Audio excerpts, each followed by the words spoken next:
I'm from the great state of Texas. Those are Texans that you just heard. You always know a Texan because we're proud of our state. And I spoke up in Connecticut a couple of years ago. They have no clue about how big state Texas is or what we're like. They have no clue whatsoever. So I had to educate them. I looked this up, and Connecticut will fit in my state 48 times. Isn't that amazing? Look at this. Rhode Island fits 221 times. That's why when us Texans look at the whole map of the United States, that's the way we see it. In fact, people, when they find out I'm from Texas, they go, well, do you wear cowboy boots? Well, I was raised on the farm, so yes, I wear cowboy boots. I live in Dallas-Fort Worth now. They're like, isn't it hot there to wear boots? I say, I got a pair for that. And man, are they comfortable. Yes, they are. And they're like, so you live in Dallas-Fort Worth. Isn't it different? I'm like, yes. If you come to Dallas and then you drive over to Fort Worth or vice versa, completely different. Completely different. Where's my Dallas folks? Oh, one. Fort Worth? There you are. All right. So you can testify, right? Difference, right? Dallas-Fort Worth. So when Dallas picks you up, this is what they pick you up in. Big old stretch limousine. When Fort Worth picks you up, this is what you get.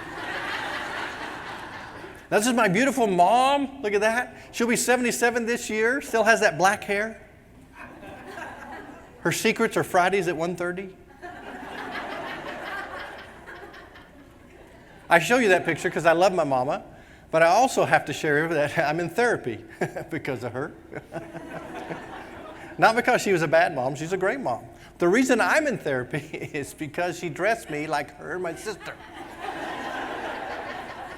Everywhere we went, we looked alike.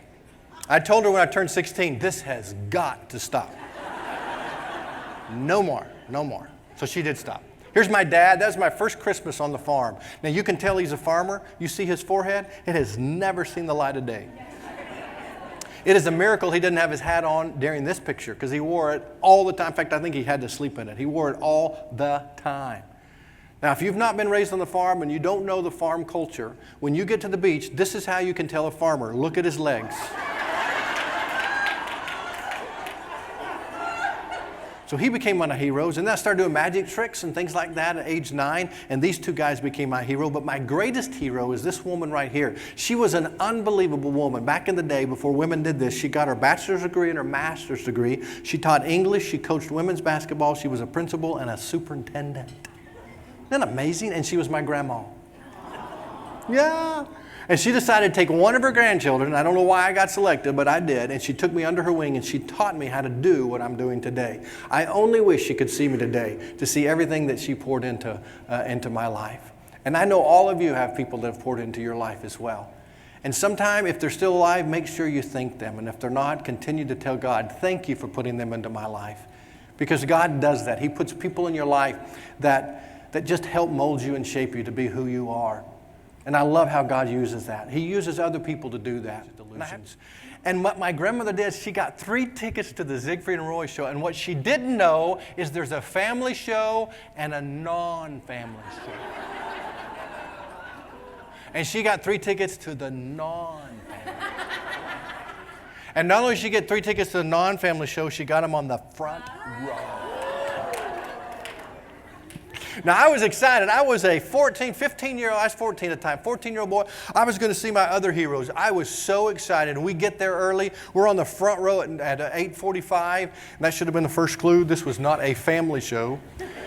But at 8:45, we're there in our seats. And at 9 o'clock, the whole stage filled up with smoke. And Siegfried and Roy appeared out of nowhere. It was the most amazing show I'd ever seen.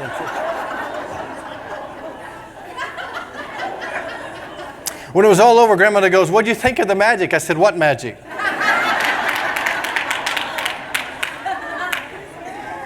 And she said, "Please do not tell your parents." The first words out of my mouth when I got home is, "I want to be a magician."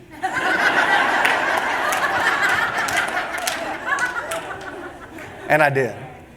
I did. And I share that with you because I tell you, God has a sense of humor. He really, really does. And that's why I love to laugh, and that's why I love to help others laugh.